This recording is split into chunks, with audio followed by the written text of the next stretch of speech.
ఇష్టపడుతున్నాను. యేసుప్రభు వారు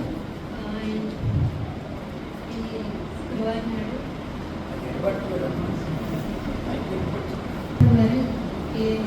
ఫ్రైడే రోజు శుక్రవారం నాడు కల్వరి కొండ పైన ఉదయం 9 గంటల నుంచి మధ్యాహ్నం 3 గంటల వరకు సిలువ మీద పలికిన 8 మాటల్లోని ఒక మాటను చెప్పాలని ఆశపడుతున్నానండి. లోకాసు సువార్త 24:34 తండ్రి నేనేం చేస్తున్నారో వీరెవరు కనుక వీరిని క్షమించుకొని ఆనాడు యేసుప్రభు వారు సిలువ మీద పడుతున్నారండి. ఇవి వాక్యం బట్టి ప్రేర్ చేస్తున్నాను.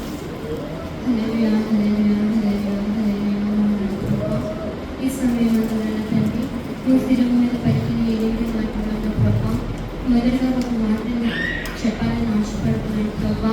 నేనైతే కన్నా ప్రభా తండ్రి నా సొంత ఆలోచనతో కాకుండా ప్రభా ఈ పరిశుద్ధతను సాధ్యంతో ప్రభా తండ్రి దేవా ఈ వాక్యంలో దేవా తండ్రి సదేవా చెప్పడానికి నా తండ్రి నీవే సాధనం అందించమని వేడుకుంటూ ఈ చిన్న ప్రాణులను పాదర్శన చేసుకున్నాను వేసినామని అడిగి వేడుకుంటున్నాం తండ్రి.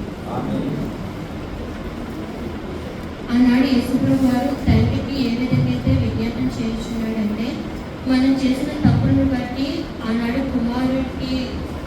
కుమారుని మీద తిరుగుబాటు చేయడం, కొట్టడం, అవమానపరచడం, అపహాస్య చేయడం వల్ల మన పక్షాన కుమారుడిని తండ్రికి విజ్ఞాపన చేస్తున్నాడండి. వీళ్ళు ఏం చేస్తున్నారో వీళ్ళకి తెలియదు కాబట్టి వీళ్ళు క్షమించమని చెప్తున్నాడు. మొదటగా తిరుగుబాటు అంటే అవిధేయత చూపించడం అండి. ఆనాడు కుమారుడి పట్ల మన అవిధేయత చూపించాం కాబట్టి తండ్రికి విజ్ఞాపన చేస్తున్నాడు.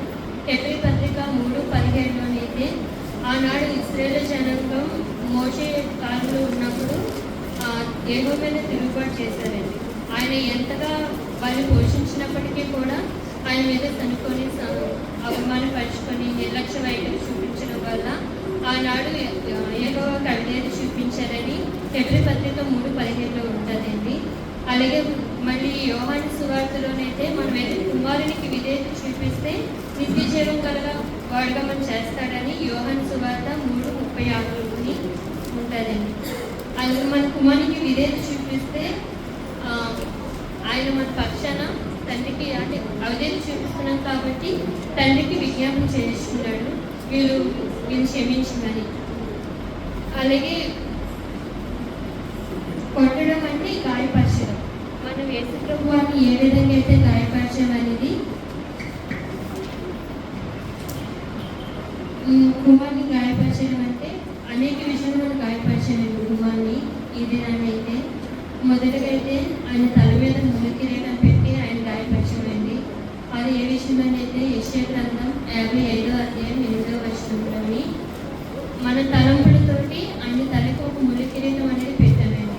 ఈ మన తలంపులతో అనేక విషయంలోనే పాపం చేస్తున్నాం కాబట్టి ఆయనకి గాయం చేసి ఆయన తల మీద ఒక ముళ్ళకిరీటం పెట్టామండి. మనం ఆ విషయంలో కూడా కుమారుడు మన పట్ల ప్రేమ చూపిస్తూ తండ్రికి వీరు ఏం చేస్తున్నారు వీరు ఎదురు కనుక క్షమించమని ఒక విజ్ఞాపన చేస్తున్నాడండి. మరి రెండోదిగా ఆయన ముఖం మీద ఉమ్మి వేయడం అంటే మనం ఒక మోహము చూపుడు వల్ల ఆయన ముఖానికి ఉమ్మి వేస్తున్నామండి. అది కూడా ఆయన ఎంతగానో భరించాడు. మూడోది వస్తే శరీరం పైన కొరడా దెబ్బలు. మన కోసం 39 కొరడా దెబ్బలు తిన్నాడండి యేసుప్రభు వారు. ఎందుకంటే మనం మన శరీరంతో చేసిన క్రియల వల్ల ఆయన శరీరం మీద అన్ని దెబ్బలు 39 కొరడా దెబ్బలు భరించాడండి యేసుప్రభు వారు. దానికైతే 2 కొరింథీ 5:10 చెప్తున్నాడండి పౌలు భక్తుడు. శరీరం అంటే దేహంతో జరిగించిన క్రియలు అవి మంచివైనా చెడ్డవైనా కానీ అవి మన దేహంతో చేసినవే కాబట్టి మన దేహంతో చేసిన తప్పులకి కుమారుడు ఆనాడు 39 కొరడా దెబ్బలు భరించాడండి.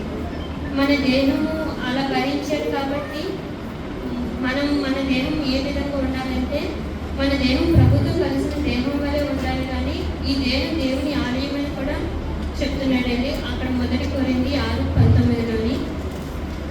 కాబట్టి మన దేహంతో చేసిన క్రియల వల్ల ఆయన దేహాన్ని మీద 39 కొరడా దెబ్బలు భరించాడండి. 4వది వస్తే చేతులు. మన చేతులు ఎదుటి వాళ్ళు ఆశించడం వల్ల మన చేతులతో చేసిన క్రియల వల్ల ఆయన చేతులకి తీరలు వేయబడ్డాయండి. మన చేతులు ఏ విధంగా ఉండాలని ఆయన ఆశపడుతున్నాడంటే నిర్మకాండం 9:29లోని మన చేతులు యెహోవా వైపు ఎత్తేవారుగా ఉండాలి. మోషే చేతులు అయితే యుద్ధాన్ని గెలిచేయండి, కానీ మన చేతుల వల్ల కుమారుడికి గాయం చేశాం. మరి సొలొమోను కూడా 2 దినవృత్తాంతాలు 6:13లోనంట సొలొమోను ఒక చేతులంట ప్రార్థన ఆకాశం వైపు చాపి ప్రార్థన చేస్తాయంటే అలాగే మన చేతులు ఉండాలని ఆశిద్దాం. అలాగే కీర్తనల గ్రంథం 24:4లో కూడా నిర్దోషమైన చేతులు అంటే మన చేతులు సాయంకాలం నైవేద్యం అంటే మన చేతులెత్తి ఆయన స్తుతించాలి, ప్రార్థన చేయాలి, ఇతడి వారికి సామ్యంగా ఉండాలి, మన చేతులతో ఇతడి వారికి కరపత్రాలు పంచాలి, సువార్త అనేది చేయాలి. అలాగే మన కాలుతో వేసేది ఆయన కాలుకి శిలను వేయబడ్డాయి. యెషయా గ్రంథం 59:7లోని వారి కాళ్ళు పాపం చేయడానికి పరిగెత్తుచున్నాయి అని అంటారండి. అలాగా మన కాళ్ళు అంటే తప్పుడు మార్గం వెళ్ళేటప్పుడు ఈ ఒక్కసారి మనం పరిశీలించుకుంటే మనం వెళ్ళే ప్రదేశాల్లోని ఈ కాలు వల్లే వెళ్తాం కదండి. ఎక్కడికైనా వెళ్ళాలంటే కాలుతోనే వెళ్ళాలి. కాబట్టి ఈ కాలుతో చేసిన పాపం వల్ల ఆయన కాలుకి మనం శిలలు వేసామండి. ఆ రోజున ప్రక్కన బల్లెపోటు పొడిచండి. మన ప్రక్కన ఉంటూ మనం కాపాడుతూనే ఉంటాడండి. ఏదైనా చిన్న సమస్య వచ్చినప్పటికీ, ఎంత అనారోగ్య పరిస్థితి వచ్చినప్పటికీ కూడా, ఎంత భయం వేసినప్పటికీ కూడా ఆయన మన పక్క నుండి ధైర్యం చెప్తూ నేను నీ పక్కన ఉన్నప్పుడు నువ్వు ఏ విషయంలోనే భయపడతానని ప్రభు ఈసారి చెప్పి ఉన్నాడండి.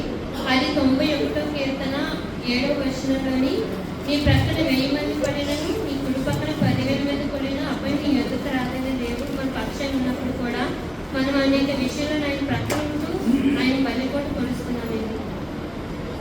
మనం ఆ విధంగా ఉండకూడదని యేసుప్రభు వారు ఆనాడు సిలువ మీద తండ్రి వీరు ఏమి చేస్తున్నారో వీరు ఎరుగురు కనుక వీరిని క్షమించమని చెప్తున్నాడు. కొన్ని లక్షణాలు మనలో ఉండకూడదు. కొన్ని లక్షణాలు దేవునికి నచ్చే విధంగా ఉన్నప్పుడు కుమారుడు ఆనందిస్తాడండి. కొన్ని లక్షణాలు మనము కుమారుని గాయపరిచే విధంగా ఉన్నాం కాబట్టి ఆనాడు కుమారుడు తండ్రికి విజ్ఞాపన చేస్తున్నాడండి. ఈ చిన్న మాట